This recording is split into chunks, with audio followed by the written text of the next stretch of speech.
It all started on a Tuesday. Or maybe it was a Wednesday. It doesn't really matter. The point is, the alarm went off, as it tragically tends to do. I rolled out of bed, stubbed my toe in the same dresser I've stubbed it on for the last decade, and stumbled into the kitchen.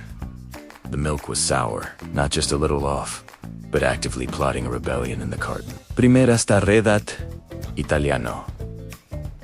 It stared back, a tiny, curdled universe of disappointment. And I thought, well, of course it is. Because, let's be honest, what did I expect? Fresh milk. A smooth start to the day. That's the kind of optimism that gets you into trouble. It's the universe's favorite punchline. I headed out, milkless and toe-throbbing, only to find my car had been replaced, not stolen. Replaced? In its spot was a bright pink unicycle with a basket full of artisanal cheeses. I blinked. I looked up and down the street. Nope.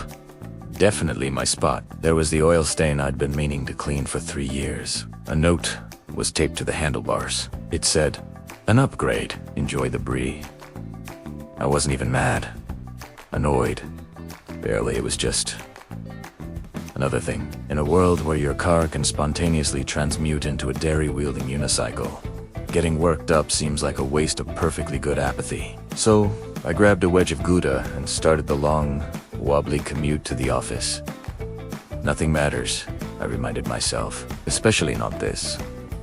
This is just Tuesday. Or Wednesday. Riding a unicycle through downtown traffic is an experience.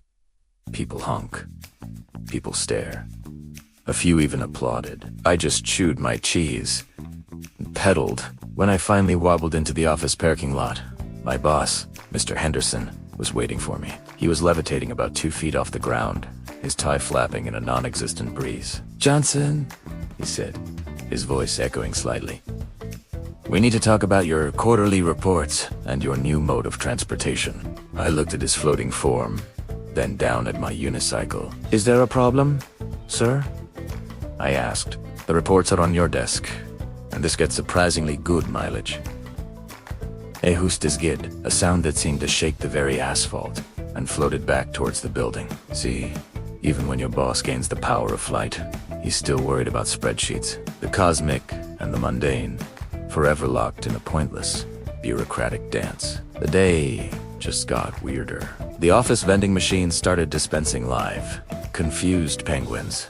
The water cooler was filled with what tasted suspiciously like pineapple soda. During the afternoon meeting, everyone spontaneously began speaking in perfect, fluent dolphin clicks and whistles. I just sat there, nodding along, pretending to understand the quarterly projections. It was easier than asking questions.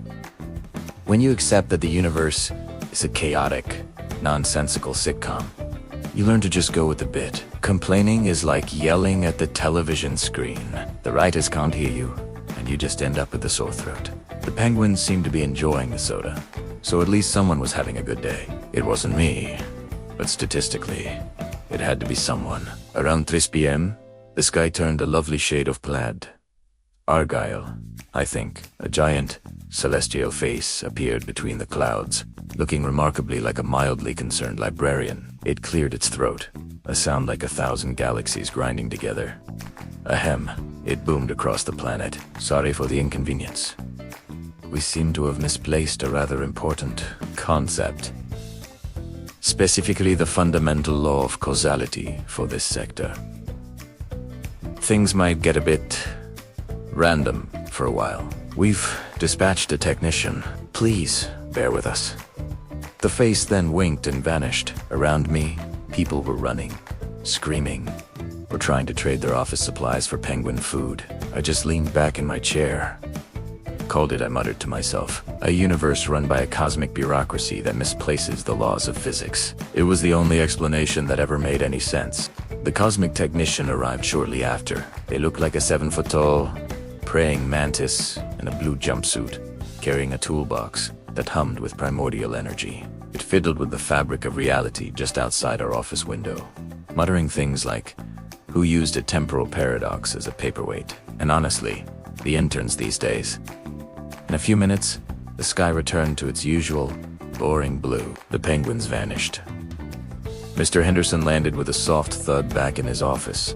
My car was back in the parking lot, the unicycle and cheese gone. It was like it never happened. My coworker, Brenda, turned to me, her eyes wide. "Did you see that? Did any of that just happen?" I took a sip of my now normal water. "See what, Brenda? It's just another Tuesday.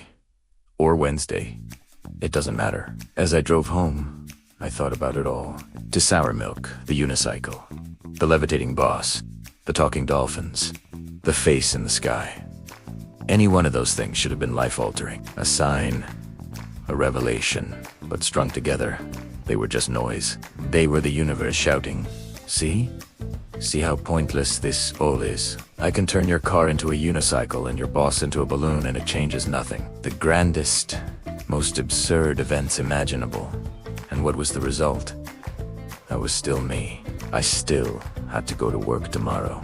The core truth remained unchanged. No matter how weird it gets, no matter how grand the scale, it's all just a temporary distraction from the fundamental, unshakable reality that, in the grand scheme of things, none of it really matters.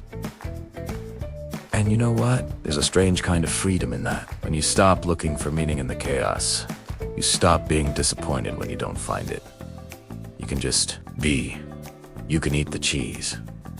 You can ride the unicycle. You can nod along while your colleagues speak dolphin. Because what's the alternative? Wasting your finite existence stressing about things that are, by their very nature, completely and utterly out of your control. That seems like the real absurdity to me. The universe is going to do what it's going to do. It will be beautiful and terrifying, mundane and bizarre, often all at the same time. You can either fight it and lose, or you can just shrug, take a bite of the cosmic Gouda, and enjoy the ride. So, here's my point. Maybe you feel like your life is a series of meaningless, frustrating events. Maybe your milk is sour, metaphorically or literally. Maybe you feel like you're riding a unicycle into a headwind. Good. Embrace it. Don't look for a grand purpose. Don't wait for a sign from a plaid sky. The secret isn't finding the meaning of life. The secret is realizing there isn't one. And that's okay. It's liberating. It means you're free to create your own. Or not. You're free to just experience the ride in all its pointless, chaotic glory. It's all just a story we're telling ourselves anyway.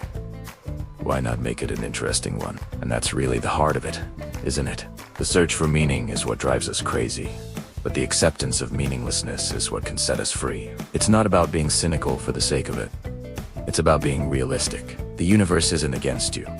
It's just indifferent. And once you accept that indifference, you can find a strange sort of peace. You can laugh at the absurdity instead of crying over it. You can see a penguin in the break room and just think, huh, okay then. Because if nothing truly matters, then the pressure is off. You can't fail at a game that has no rules and no prize. You can only play.